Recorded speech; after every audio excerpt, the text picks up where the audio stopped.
Vamos ler o capítulo 10 de Isaías e fala assim a partir do versículo 1.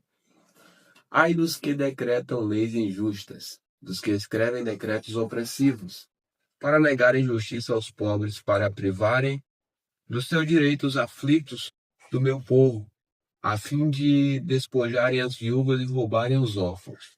Mas o que vocês vão fazer no dia do castigo, na calamidade que vem de longe?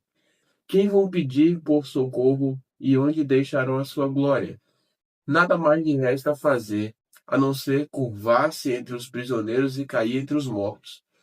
Nem com tudo isto se desviou a ira de Deus e a mão dele continua estendida. Agora vai falar sobre a profecia contra a Assíria.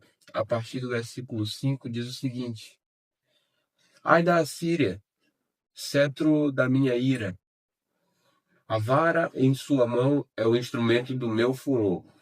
Eu a envio contra uma nação ímpia e contra o povo da minha indignação.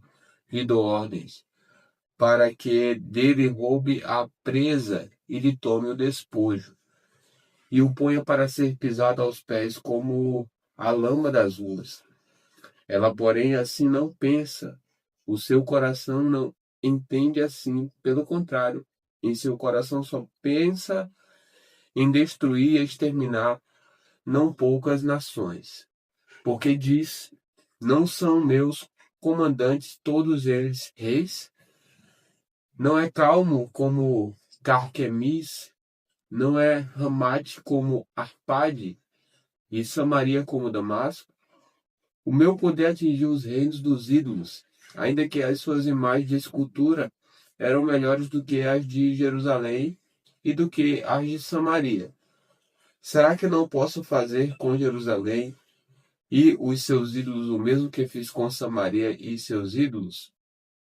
Por isso, quando o Senhor tiver acabado toda a sua obra no Monte Sião e em Jerusalém, então castigará a arrogância do coração do rei da Assíria e o excessivo orgulho dos seus olhos. Porque o rei disse: eu fiz isso com o poder da minha mão e com a minha sabedoria, porque sou inteligente. Removi os limites dos povos, roubei os seus tesouros, e como valente abati os que se assentavam em tronos. Meti a mão nas riquezas dos povos como se mete a mão num ninho, e como se ajuntam os ovos abandonados. Assim eu ajuntei toda a terra, e não houve quem batesse as asas, ou abrisse o bico, ou desse um pio. Será que o machado pode se gloriar contra aquele que corta com ele? Ou será que a serra pode se engrandecer contra o que a maneja? Seria como se o cetro movesse quem o segura, ou o bastão levantasse quem não é de madeira. Por isso, o Senhor dos Exércitos fará definhar os soldados deles, todos robustos, e debaixo da sua glória acenderá uma chama como a chama de fogo, porque a luz de Israel virá a ser como fogo, e o seu santo como labareda que num só dia queimará e consumirá as ervas daninhas e os espinhos da Assíria. Também destruirá totalmente a glória da sua floresta e do seu campo fértil, e será como quando um doente vai definhar. As árvores que restarem na sua floresta serão tão poucas que até uma criança poderá contá-las. Agora o contexto vai ser: um resto voltará, a partir do versículo 20, que diz o seguinte: naquele dia os restantes de Israel e os da casa de Jacó, que tiveram escapado, nunca mais se apoiarão naquele que os feriu, mas se apoiarão no Senhor, o Santo de Israel. Um resto voltará, sim. Um resto de Jacó voltará para o Deus forte, porque ainda que o seu povo, ó Israel, seja como a areia do mar, apenas um resto voltará. Uma destruição está determinada, transbordante de justiça, porque essa destruição já determinada, o Senhor dos Exércitos, a executará no meio de toda a terra. Por isso, assim diz o Senhor dos Exércitos: meu povo que mora em Sião, não tenha medo da Assíria quando ela castigar você com uma vara e levantar contra você o seu bastão. à maneira dos egípcios, pois daqui a bem pouco se cumprirá a minha indignação e a minha ira para a consumir. Porque o Senhor do Exército suscitará contra ela um flagelo como a matança de Midian junto ao rochedo de Horebe. O seu bordão estará sobre o mar, e ele o levantará, como fez no Egito. Naquele dia, o peso dele será tirado dos ombros de vocês, e o jugo dele será removido do pescoço de vocês. Jugo que será despedaçado por causa da gordura. A Síria vem a Aiat, passa por Migron, e em Micmas larga a sua bagagem. Passa o desfiladeiro alojando-se em Geba. Já Ramá treme, Gibeá de Saul foge. Grite bem alto, ó filho de Galim. Escute, ó Laís. Pobre Anatote. Madmena se dispersa. Os moradores de Gibém fogem para salvar-se. Nesse mesmo dia a Síria parará em Nob. Agitará o punho fechado para o monte da filha de Sião, a colina de Jerusalém. Mas eis que o Senhor dos Exércitos, cortará os ramos com violência. As árvores de grande porte serão derrubadas e as mais altas serão abatidas. Cortará com o machado as árvores da floresta, e o Líbano cairá pela mão de um poderoso. Vamos para o capítulo 11 de Isaías, que fala sobre o reinado de paz a partir do versículo 1, que vai dizer o seguinte: do tronco de Jessé sairá um rebento, e das suas raízes brotará um renovo. Repousará sobre ele o Espírito do Senhor, o Espírito de sabedoria e de entendimento, o Espírito de conselho e de fortaleza, o Espírito de conhecimento e de temor do Senhor. Ele terá o seu prazer no temor do Senhor, não julgará segundo a aparência, nem decidirá pelo que ouviu dizer, mas julgará com justiça os pobres e decidirá com equidade o favor dos mansos da terra.